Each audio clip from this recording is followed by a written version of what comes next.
Dr. Know-It-All. So this is it's going to be a little bit of a catch as catch can. Consider this a rough video. We are traveling up to New Jersey and staying at my parents' house, so you won't get to see my ugly mug today. I'll keep that off the thing. But of course, full self-driving beta 10.12 release notes came out last night, so I promised I'd do a video. So this is going to be in real time with no cuts, so just forgive me if there's a few bobbles. And there are actually some topics in here that I do not fully understand, so I will try to figure that stuff out and get back to you on that, of course, in the future video, because that's obviously important. I'll tell you where those issues are. Okay, so anyways, these are photographs, as you can tell, and they're not the most fantastic photos in the world, but you can read the text, so there you go.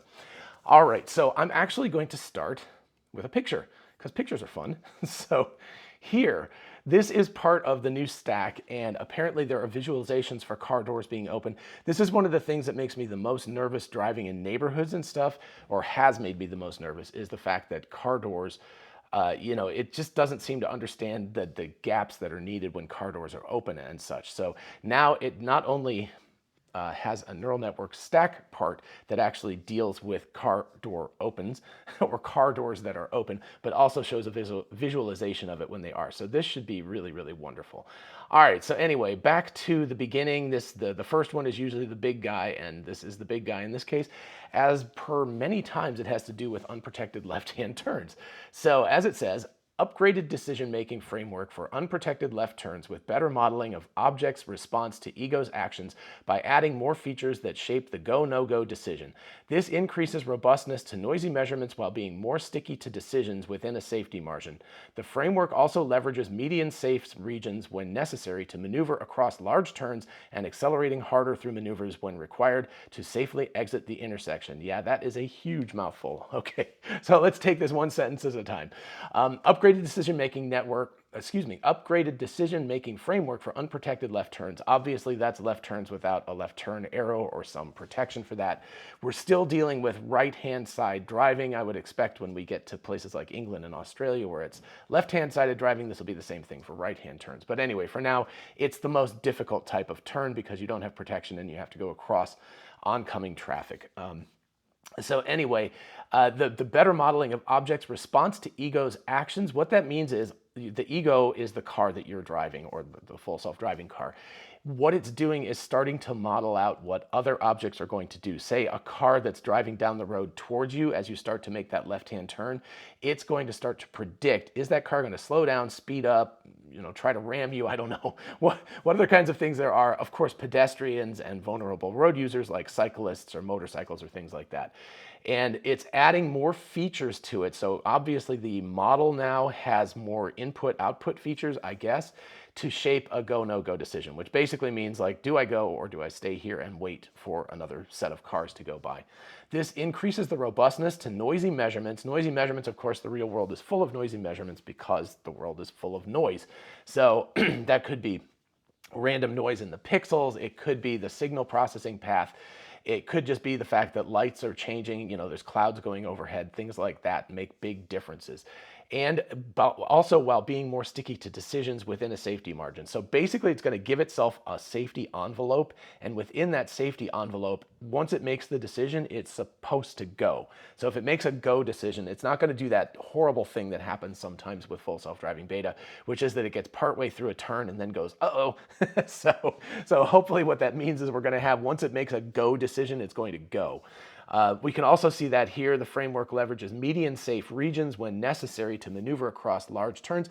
That actually is really important. That's the thing, if you've watched Chuck Cook, he's done a lot of videos where he has a left-hand turn that he makes, and there's a median in the middle. So you can pull out across a couple of lanes of traffic, stop in the median, wait for the traffic coming the other direction, and then continue on to the left. So that's going to be great. If that allows that, it means it doesn't have to try to make the entire left-hand turn across a very large divided highway all at once. So that's going to be great, and accelerating harder through maneuvers when required to safely exit the intersection. So that's also good because sometimes it's a little sedate. It'll make the turn and it'll start. And Chuck Cook said that that Tesla actually showed up at his intersection and did a bunch of work there. He said that he saw them, in their cars, and they were making that turn over and over again. So part of this unprotected left could be thanks to Chuck Cook. So thank you. So we will see. I forgot to mention this at the beginning, but I do not have beta 10.12 yet. I hope by the end of our road trip, which is for the next several days, I will get it. So I'll get a chance to sort of use it immediately, and then have an A to B comparison almost immediately. So we will see how that works. All right. Next up, improved creeping for visibility, not like, bad kind of creeping, but creeping as in creeping out, like moving slowly. Improved creeping for visibility using more accurate lane geometry and higher resolution occlusion detection. Right, so it's doing a better job at understanding things that are going to block other things and also improving the geometry. So this is where it's going from photon space or pixel space or raster space, whatever you want to call it, to vector space. It's doing a better job of converting lane geometry into vector space and understanding the object as a whole. So that should really help. And occlusion detection is really good too, because what that means is that as things are moving in front of other objects, it's doing a better job of detecting those occluding objects. All right, you'll notice a lot of, there are some numbers involved here, but a lot of this stuff just says improved. So we don't know exactly how improved, but later on you'll see that there are a couple of numbers that actually show specific improvements. All right, reduced instances of attempting uncomfortable turns through better integration with object future predictions during lane selection.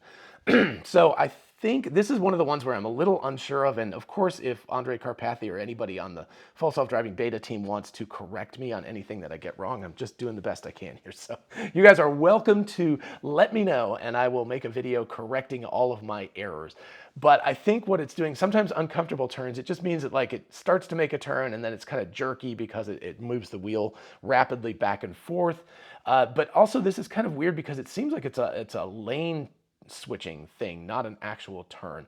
But anyway, I think what it's saying is instead of making jerky turns, it's trying to do a better job of predicting the lane that it's going to go into and modeling that geometry better so it can make a more smooth turn from one to the other. So it's a little unclear to me whether this is a lane change or an actual real turn. So anyway, I would love to know if people have a clue about that. I'd love to know. Like I said, just got this, so I'm trying to work my way through it. So, like I said, I'll tell you where I don't know exactly what's going on here. Okay, upgraded planner to rely less on lanes to enable maneuvering smoothly out of restricted space. I don't know exactly what they mean by restricted space. I'm assuming this is not some sort of like Area 51 sort of thing, but I'm thinking it's, it could be a lane merge area. It could be coming out of a parking lot. It's a little bit difficult to know, but I think what it is it's areas where lanes are changing. For example, you could go through an intersection and then there's a merge down to 2 lanes from 3, or it could be coming out of a parking lot with a merging lane, or it could be going onto a highway with a merging lane, some of those kinds of things. So I think what it's doing is it's not auto-centering. One of the big problems, like for example, going onto the highway, is that it will auto-center itself on the merge lane and the main lane that it's supposed to go into. So it should merge all the way over into the main lane and get out of the merge lane. And it doesn't do that currently. So I think that's what we're talking about.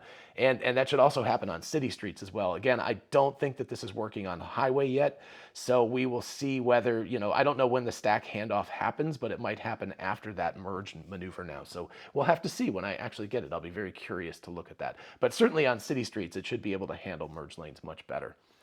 All right. Increased safety of turns with crossing traffic by improving the architecture of the lane's neural network, which greatly boosted recall and geometric accuracy of crossing lanes.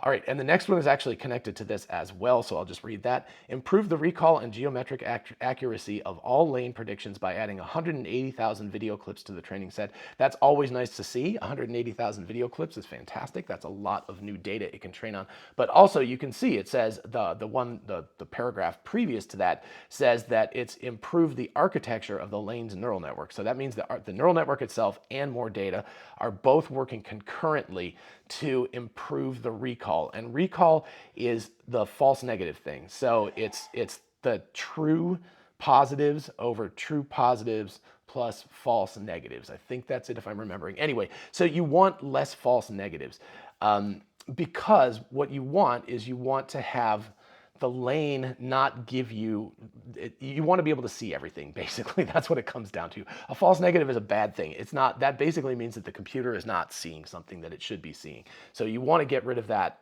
if at all possible in many of these cases. And basically what's happening here is that so let's say you're making, again, an unprotected left-hand turn and you've got crossing traffic going in front of you. So if you imagine you're facing north, that would be east-west traffic going back and forth. And it's improving the architecture of the lanes, so it understands the lanes that you're going to be turning into, and it's got a lot more video clips that it's training on. So all of that stuff together means that it's doing a much better job of understanding the lanes and also not, again, the false negatives. You don't want false negatives. You don't want it to like miss a lane and not understand that a lane is not there or something. So it's doing a better job with that. All right, and then we get down to, and believe me, this is just page 1 here, reduced traffic control related false slowdowns through better integration with lane structure and improved behavior with respect to yellow lights. So again, what it's trying to do is not have those phantom braking things. I think false slowdowns is actually nicer than phantom braking. So what it's doing is it's integrating the lane structure and also yellow light behavior. So it's not making, sometimes what you see, and it actually does pretty well with yellow lights, but sometimes it'll like start to brake and then accelerate and then start to brake and then immediately brake, and it gets confused. So I'm assuming what it's going to do is sort of make a decision. It's going to go like, okay, the light just turned yellow. Do I have enough time to get through here? Do I have enough time to make the move that I want to make? And if so, it's going to continue on. If not, it will stop smoothly instead of jerking it. So hopefully that's what we're looking at here. All right, on to next thing. Let's make this a little bit bigger here. All right. So the next one, this is actually, let's see, I think I got the wrong one here. Yes, okay, so the next page here is improve the geometric accuracy of road, edge, and line predictions by adding a mixing coupling layer with the generalized static obstacle network. So the mixing coupling layer is honestly something I don't know. I looked it up very, very quickly. It looks like it's kind of a reversible layer. It allows a neural network to be reversible, which is kind of crazy. But anyway, the outcome of all this, and again, if you know what this is, please let me know, because I'm happy to do an updated thing and just talk about that specifically if you want to.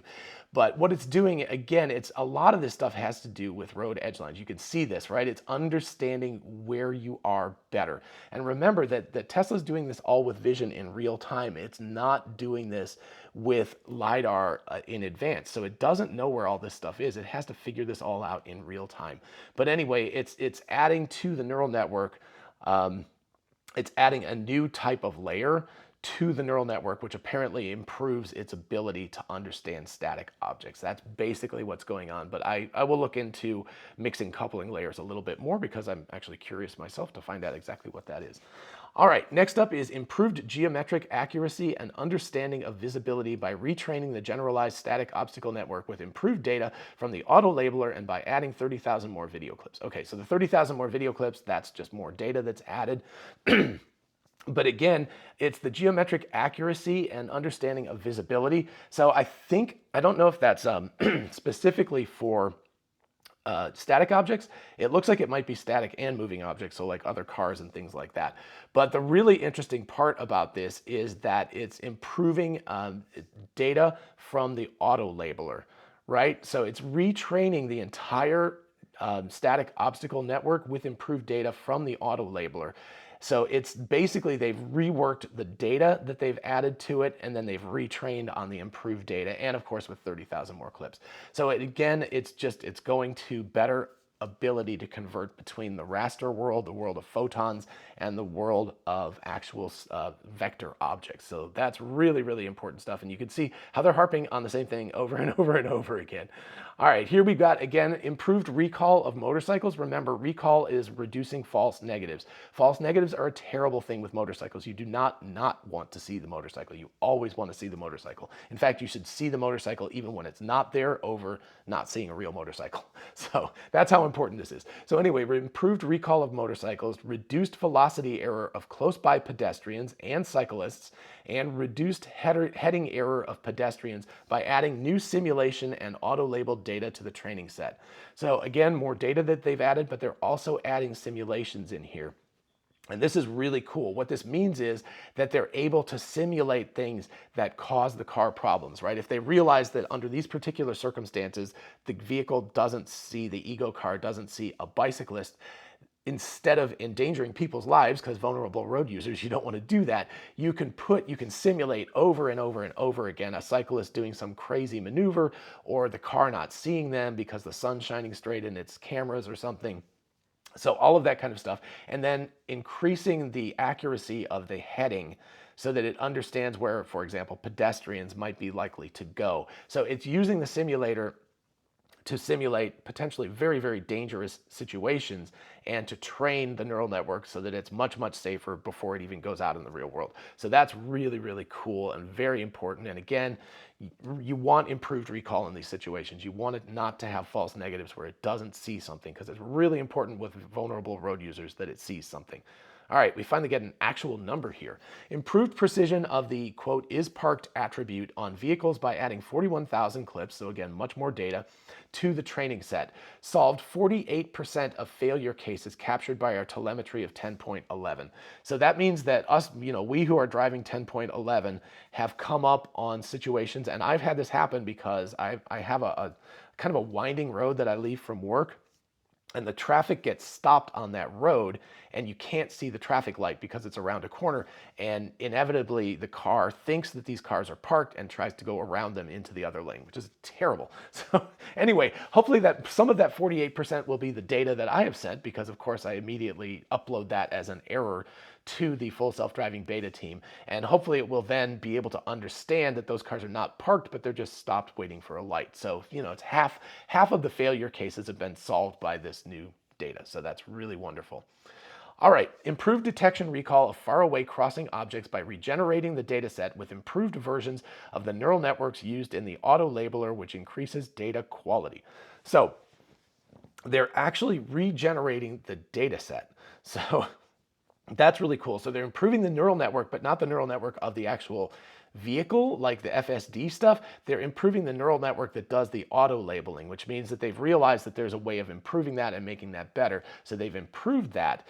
And then they're using that to detect faraway crossing objects. So this is the kind of thing where, like, at the limits of Tesla's vision capabilities, it's able to have fewer false negatives. It's able to see more stuff, basically. That's important because one of the big limitations on full self-driving beta so far is the fact that it doesn't seem to be able to see things really far away. And that has a lot to do with the sort of bird's eye view network and how many grid points they have and all of this kind of stuff. I've done an episode on this before, so you can check it out. Look for BEV or bird's eye view, and hopefully you will find that one and you can check that out in more detail. But anyway, so the upshot of this again is that what we should see, it's really cool that basically they regenerated the data set with better labeling automatically to enable the FSD computer to be able to see things that are further away, which is super, super cool. Improved offsetting behavior when maneuvering around cars with open doors. So that goes back to that picture that I showed you. If we go back up here, that picture of the car with the open door, and we'll get to the actual visualization of that. But basically, it's going to give more of a wide berth to cars like that. It is kind of scary how close it goes around cars with open doors right now. So that's really, really good. I think it should just do it park cars, period. I think it should give a little bit of a wider berth overall, but at least with cars with open doors. Getting towards the end here. Thank you for sticking around here. Then we've got improved angular velocity and lane-centric velocity for non-vulnerable road users, or VRU objects, by upgrading it into network predicted tasks. So this, I think, would be automobiles and trucks because they're not VRUs. And it's understanding lane-centric velocity. So it's saying, like, where is this car? And I guess, how is it operating within the lane? Is it changing lanes or is it staying within its lanes? That's the basic thing. So it's doing a better job. Again, this should probably stop some of those false slowdowns that it does, where it thinks that a car is going to do something that it's not going to, because it's going to have a better understanding of that by using this new improved network or new training or whatever it is. It doesn't really say. Next, improved comfort when lane changing behind vehicles with harsh deceleration by tighter integration between lead vehicles' future motion estimate and planned lane change profile. Okay, so this happens sometimes. You'll get people in traffic who will start to slow down just as the car is making like a lane shift to the left or something like that, and the car brakes harshly.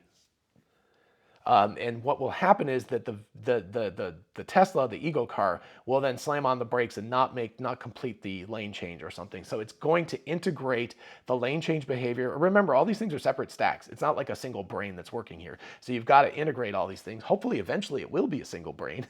But at this point, it's not a single brain. So they're all kind of working in tandem with each other. And by tighter integrating, you can make the prediction. It can go like, do I have enough time to complete this lane change with the person decelerating rapidly before I have to brake, and it can make a decision about whether it has to bail on that turn and brake hard, or whether it can complete that lane change and get out of the way of that car that's braking hard. So that should hopefully improve comfort a lot.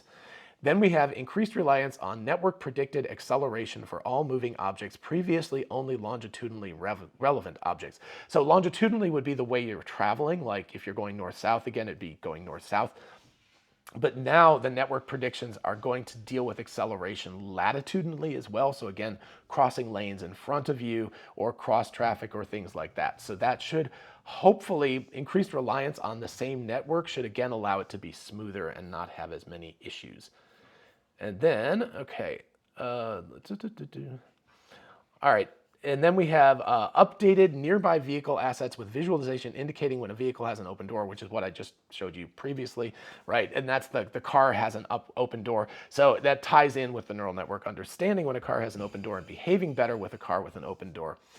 And then the last one is, with all of these crazy improvements, improved system frame rate of plus 1.8 frames per second by removing 3 legacy neural networks. So that is crazy. So in amongst all of this stuff that they did, they actually increased the frames per second.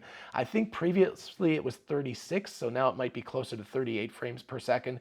That is absolutely astounding that it can actually improve. So these were a huge number of changes, and at the same time, they sped up this whole system and made it faster. So, and I don't know what to say. Kudos to the autopilot full self-driving team. You guys are just incredible with this. All right, I know that was a lot of information, and I know I had a couple of bobbles in there, so thank you for going along with me. I will be doing some, hopefully I'll get a very big chance to test full self-driving beta 10.12 on this road trip that we're doing. By the way, we did the road trip with full self-driving beta 10.11.2 yesterday. And aside from the standard place around DC going up 95, where it always tries to go into the it's not Peach Pass, but whatever the equipment, the express lane, it tries to go into that lane even when it's blocked off. I don't know why that's not fixed yet. But anyway, aside from that problem, it pretty much drove itself the whole way here, and that is remarkable. It's over 10 hours of driving. So it's incredible, and I can't wait for 10.12 because it looks like it's gonna be better. Misinformation just said it's a lot better. Man, she scared the heck out of me. I've been recording this. Anyway, thank you all so much. There's all, the information about Patreon and all that other good stuff in the description if you want to help out the channel. In the meantime, thank you for watching this, and I can't wait for the next one. I will talk to you soon. Bye-bye.